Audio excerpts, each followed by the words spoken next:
واللاتی فی حجورکم من نسائکم اللاتی دخلتم بہن. میں اس آیت پہ بڑا حیران ہوتا تھا, اس آیت کا مطلب کیا ہے؟ قرآن کہہ رہے تم پر تمہاری مائیں حرام, تم اپنی ماں سے نکاح نہیں کر سکتے, تم اپنی بیٹی سے نکاح نہیں کر سکتے, تم اپنی بہن سے نکاح نہیں کر سکتے, تم فلاں سے نکاح نہیں کر سکتے, ساس سے نہیں کر سکتے. سوتیلی بیٹی کا جب ذکر آیا نا تو قرآن کہہ رہا ہے سوتیلی بیٹی جو تمہاری گود میں پلتی ہے اس سے بھی نکاح نہیں کر سکتے. تو میں نے کہا گود میں نہ بھی پلے تو بھی نکاح نہیں کر سکتے؟ ظاہر سی بات ہے. کیا خیال ہے بھائی؟ سوتیلی بیٹی جو گود میں نہ پلے, تمام فقہاء کا اجماع ہے کہ بھی گود میں پلے نہ پلے آپ اس سے نکاح نہیں کر سکتے. تو یہ گود میں پلنے کا ذکر قرآن نے کیوں کیا؟ تو فقہاء نے بتایا کہ یہ قید اتفاقی ہے, یعنی چونکہ اس زمانے میں صحابہ جب کسی عورت سے نکاح کرتے تو اس کی یتیم بچی کو اپنی کسٹڈی میں لے کے پالتے تھے, تو اس لیے اللہ نے اس صفت کو ہائی لائٹ کیا کہ عام طور پر ہوتا ایسا ہی ہے کہ سوتیلی بچی تمہاری گود میں پلتی ہے تو جو کہ پل رہی ہے تو اس سے نکاح نہیں کرنا, حالانکہ وہ نہ بھی پلے تو بھی نکاح نہیں. تو پھر مجھے خیال ہوا ہے کہ وہ تو اپنی بیٹیاں بھی تو پلتی ہیں گود میں. بھائی قرآن یہ بھی تو کہہ سکتا ہے کہ آپ بھی تو اپنی ماں کی گود میں پلتے ہو نا, تو قرآن یہ کہہ سکتا تھا کہ تم جن ماؤں کی گود میں پلے ہو ان سے نکاح مت کرو, جن اپنی بیٹیوں کو گود میں پالتے ہو ان سے نکاح مت کرو. تو سوتیلی بیٹی کا ذکر کیوں؟ اصل میں قرآن صحابہ کی اس صفت کو ہائی لائٹ کر رہا ہے, کیونکہ یہ تو ساری دنیا جانتی ہے کہ سب اپنی اوریجنل ماؤں کی گود میں پلتے ہیں, اوریجنل بیٹیوں کو سب اپنی گود میں پالتے ہیں.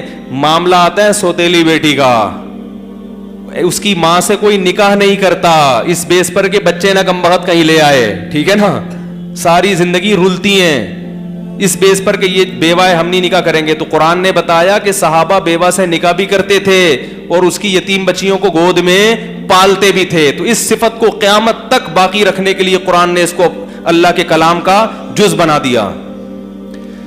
بہت مشکل ہے بھائی, بہت مشکل ہے, نہیں آ رہی سمجھ میں؟ قرآن کا تو ایک لفظ بھی لغو نہیں ہو سکتا نا. تو یہ بتانے کے لیے کہ بھائی ایسا ہوتا تھا تاکہ ہمارا ضمیر ہمیں کیا کرے, ملامت کرے. تو یہ کس کی تربیت تھی؟ محمد صلی اللہ علیہ وسلم کی. ایسے یتیم کے فضائل بیان کیے کہ صحابہ بیوہ عورت سے نکاح بھی کر رہے ہیں اور اس کی یتیم بچی کو پال بھی رہے ہیں. تو یہ تاکہ صحابہ کی یہ عادت لوگوں کے سامنے رہے, باقی عادت سامنے رہنے کی ضرورت نہیں, وہ تو سب میں ہی ایسا ہوتا ہے. یہ والی عادت لوگوں کے سامنے رہے, اس لیے اسلام نے اس صفت کو کیا کر دیا, ہائی لائٹ, تاکہ جو بھی قرآن میں قیامت تک مسلمان پڑھتا رہے گا تو اسے پتا چلے گا کہ یہ محمد صلی اللہ علیہ وسلم کی ٹریننگ تھی کہ صحابہ کسی عورت سے نکاح, بیوہ عورت سے نکاح کر کے اس کی یتیم بچیوں کو گود میں پالتے. اور ربائب کا لفظ کیا ہے؟ جو آپ کی تربیت میں پلے, فی حجورکم, جو گود میں ہو. دونوں یعنی کسٹڈی میں بھی لیا. بھائی دو چیزیں ہوتی ہیں کہ رہے گی وہیں, خرچہ میں دے دیا کروں گا, یہ تو تربیت ہے, یا میں مدرسے میں داخل کر دوں گا اسکول میں, یہ کیا کہلائے گی؟ تربیت.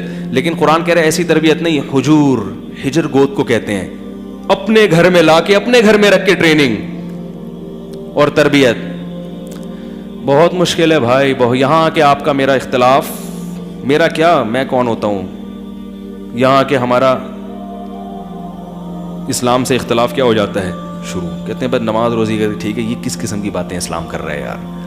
آج تو شرط ہوتی ہے کہ مائیں پابندیاں لگا دیتی ہیں. ابھی ہم نے نکاح پڑھا ہے نا پچھلے ہفتے, وہ بیوہ خاتون سے نکاح کیا, یہ پتہ نہیں طلاق یافتہ تھی, کتنا بڑا پلا پلا ہے بچہ بھائی ان خاتون کا کتنا بڑا بچہ. تو کر رہے ہیں لوگ, شکر ہے اللہ کا فضل ہے. تو یہ گائیڈنس ہمیں کون کرتا ہے؟ اسلام کے علاوہ کسی کے پاس یہ گائیڈنس نہیں ہے. جو اللہ کے وجود کے منکر ہیں وہ تو کنواری سے نکاح کرنے کے لیے تیار نہیں ہے. وہ کہہ رہے ہیں ٹینشن ہے, کام نکالو, پیسے پکڑاؤ, پتلی گلی سے نکل لو. بچے وہ کہہ رہے ہیں اپنے نہیں پیدا کرو, فیملی پلاننگ اسلام سے نہیں آیا, یہودیوں سے آیا ہے. وہ کہہ رہے ہیں اپنے پیدا مت کرو, تمہاری جائیدادیں کھا جائے گا, انوائرمنٹ خراب کر دے گا. لاہور پہلے کتنے درخت تھے, اب ڈبل ہو گیا تو درخت کٹ گئے ہیں ٹھیک ہے نا.